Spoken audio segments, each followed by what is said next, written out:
بسم اللہ الرحمن الرحیم رب اشرح لی صدری ویسر لی امری واحلل عقدۃ من لسانی یفقہوا قولی۔ یاجوج ماجوج کے عنوان سے کل بات جاری تھی، آج وہیں سے آگے بڑھاتے ہیں کہ ذوالقرنین ایک بادشاہ تھے جو کہ جب ایک جگہ پر گئے ان کو بستی والوں نے کہا اس طرف یہ مخلوق ہے، یاجوج ماجوج ہے اور یہ آ کے ہمیں قتل و غارت گری کرتے ہیں، کون سا ظلم ہے جو وہ نہیں کرتے، ان سے بچاؤ کے لیے ایک دیوار بنا دیجئے۔ بڑی تفصیل کے ساتھ بتایا گیا کہ دیوار کس طرح بنی، لیکن پھر بتایا کہ یہ فرمایا گیا ہے کہ جب اللہ تعالیٰ کا حکم ہوگا وہ دیوار ڈھا جائے گی اور یاجوج ماجوج زمین پر آ جائیں گے، اور جب زمین پر آئیں گے تب کیا عجیب و غریب منظر ہوگا۔ یہ کل آپ کی خدمت میں عرض کیا تھا، اب آج مزید سنیے اور دیکھیے کہ کیا منظر ہوگا، کیا عالم ہوگا۔ کل عرض کیا تھا کہ جب یاجوج ماجوج لاکھوں کروڑوں اربوں پتہ نہیں کتنی تعداد میں زمین پر ہوں گے، اہل ایمان پریشانی کا شکار ہوں گے، اہل ایمان حضرت عیسیٰ علیہ السلام کے ساتھ کوہ طور پر ہوں گے، اور اس بدترین صورتحال کو دیکھتے ہوئے عیسیٰ علیہ السلام یاجوج ماجوج کی تباہی اور بربادی کے لیے دستے دعا بلند کریں گے۔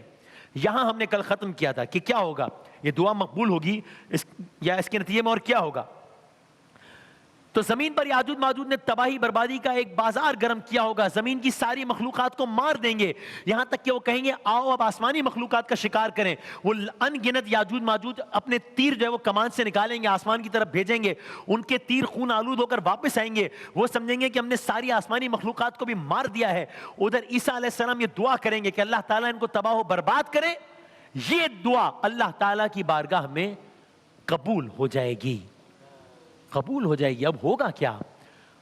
اب اللہ تعالیٰ کی شان، اللہ تعالیٰ یعنی آپ نے سنا ہے سورہ فیل میں ہاتھیوں کو کس انداز سے ہاتھیوں کا لشکر مارا گیا، آپ نے یاجوج ماجوج کی ہیبت سنی، اب سنیے کہ ان کا انجام اللہ تعالیٰ کس طریقے سے کرے گا۔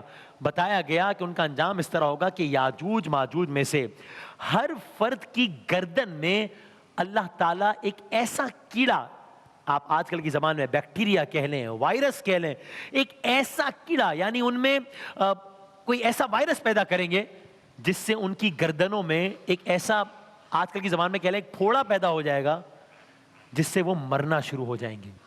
اب یہی یاجوج ماجوج جو اب سے کچھ عرصے پہلے تک زمین پر چھائے ہوئے تھے، اب ان کی موت واقع ہونا شروع ہوگی، یہاں تک کہ ایک کر کے سارے کے سارے یاجوج ماجوج کا اس دنیا سے خاتمہ ہو جائے گا، خاتمہ ہو جائے گا۔ تو اب کیا ہوگا؟ جو جہاں جہاں ہوا وہاں گرنا پڑنا اور پھر مرنا شروع ہو جائے گا، اور دنیا بھر میں جہاں اتنا شور تھا، کیونکہ یہ لوگ نعرے بلند کر رہے تھے، سیلیبریٹ کر رہے تھے، آسمان پہ تیر برسا رہے تھے، سب کچھ کر رہے تھے، اچانک آپ وہ منظر سوچیں کہ اچانک بہت شور کے بعد ایک دم پن ڈراپ سائلنس ہو جائے تو ایک عجیب منظر ہوتا ہے نا، سناٹا۔ تو یہاں بھی ہوگا کہ دنیا میں شدید شور شرابے کے بعد انتہا درجے کی خاموشی ہو جائے گی۔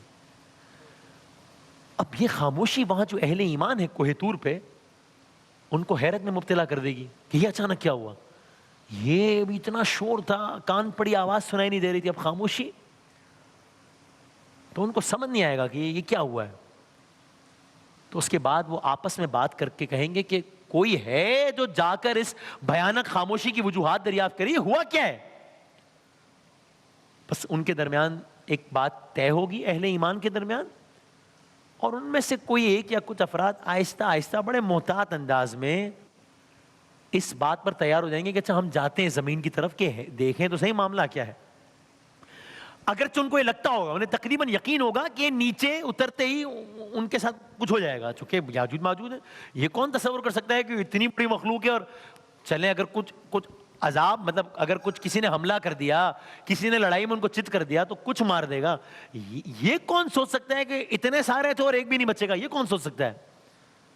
لیکن جب وہ اہل ایمان اس پہاڑ سے نیچے اتریں گے، اللہ تعالیٰ کی شان، اللہ تعالیٰ کی قدرت، وہاں منظر ہی الگ ہوگا۔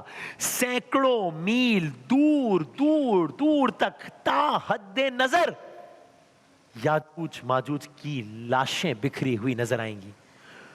اس اہل ایمان کو یقین نہیں آئے گا کہ اللہ تعالیٰ نے اچانک یہ کیا کر دیا ہے۔ یعنی فتنہ عظیم برپا کرنے والے یاجوج ماجوج کو ایک یکبارگی موت کے منہ میں دھکیل دیا ہے. بس وہ وہیں سے چیخ چیخ کے کوہ طور میں موجود اپنے ساتھیوں کو ان کے واصل جہنم ہونے کی اطلاع دے گا. وہاں مسلمانوں میں خوشی کی ایک لہر دوڑ جائے گی. لیکن جب وہ عیسیٰ علیہ السلام کی قیادت میں ہم نیچے اتریں گے تو ایک نیا منظر دیکھیں گے. ان کی لاشیں تو پڑی ہوں گی, لیکن بتایا کہ لاشیں کی تعداد اتنی زیادہ ہوگی کہ لٹرلی زمین پر پیر رکھنے کی جگہ نہیں ہوگی. زمین پر پیر رکھنے کی جگہ نہیں ہوگی.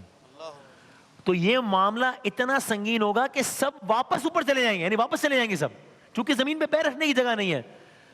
عیسیٰ علیہ السلام دوبارہ دعا کریں گے. اس کے نتیجے میں دوبارہ کچھ ہوگا. کیا ہوگا؟ اللہ تعالیٰ بڑے بڑے پرندے پیدا کرے گا. اور یہ کتنے بڑے ہوں گے؟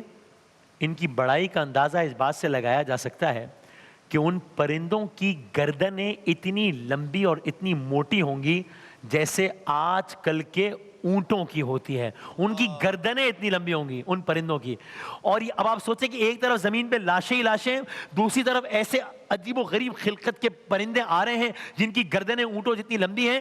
ان پرندوں کو اللہ تعالیٰ ایک مشن پر لگائے گا. کیا؟ وہ پرندے یاجوج ماجوج قبائل کے ایک ایک فرد کو اپنے پنجوں سے دبائیں گے, دبا کے اٹھائیں گے, اٹھانے کے بعد اڑائیں گے, اڑانے کے بعد گہرے سمندروں کی طرف لے کے جائیں گے, ان کی لاش سمندر برد کر دیں گے.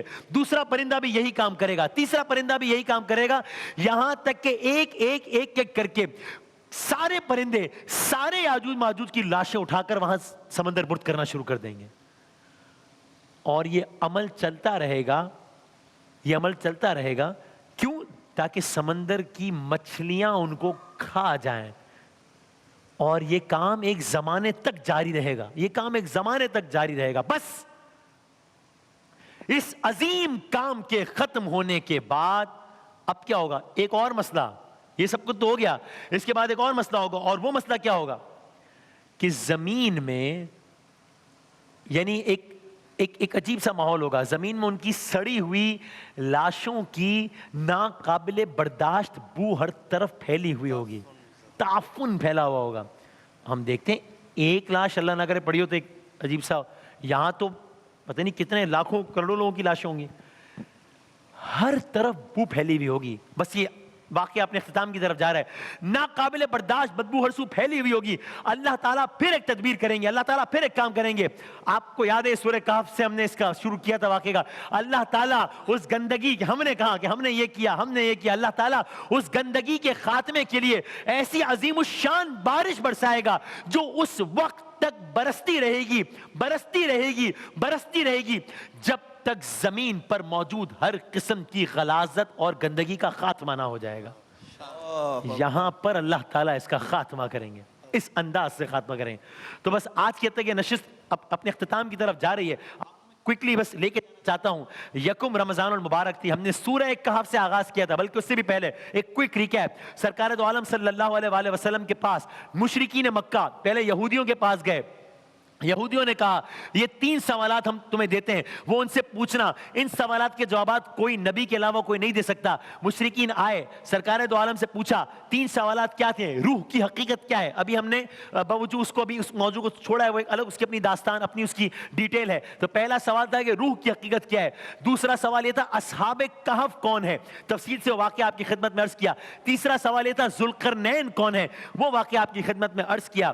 یہ وہ سورہ کہف ہے جس کے بارے میں ہم نے علماء کرام سے سنا ہر جمعے کو اگر پڑھے زمین سے لے کے آسمان تک ایک نور ہی نور ہوتا ہے جو کہ اس انسان کی حفاظت کرتا ہے. یہ وہ سورہ کہف ہے جس کے بارے میں علماء کرام نے بتایا ہر قسم کے فتنے سے محفوظ رکھتا ہے, یہاں تک کہ دجال کے فتنے سے بھی محفوظ رکھتا ہے. تو اسی سورہ کہف میں جو 3 اہم ترین واقعات ہیں, 3 واقعات ہیں. ایک تو اصحاب کہف, وہ آپ کی خدمت میں تفصیل سے عرض کیا.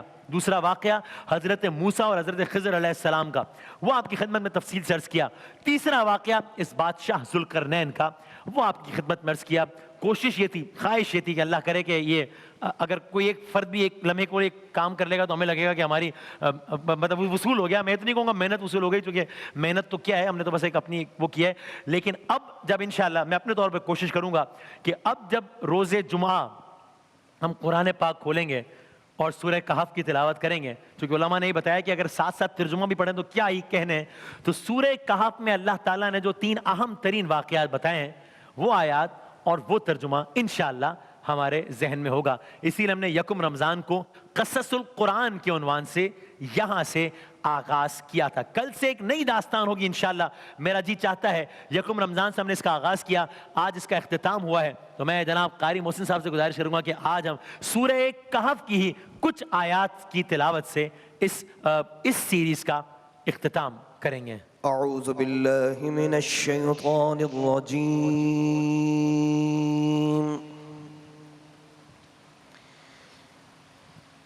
بسم اللہ الرحمن الرحیم.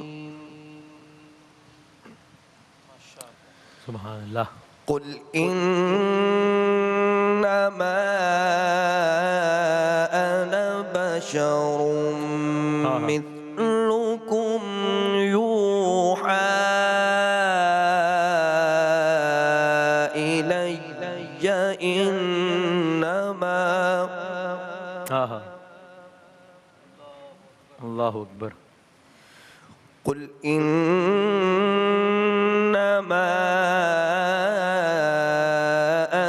بشر مثلكم يوحى إلي أنما إلهكم إله واحد. سبحان اللہ. سبحان اللہ. فمن كان يرجو لقاء ربه فليعمل عملا صالحا. اللہ اکبر. عملا صالحا ولا يشرك بعبادة ربه أحدا. صدق الله العظيم.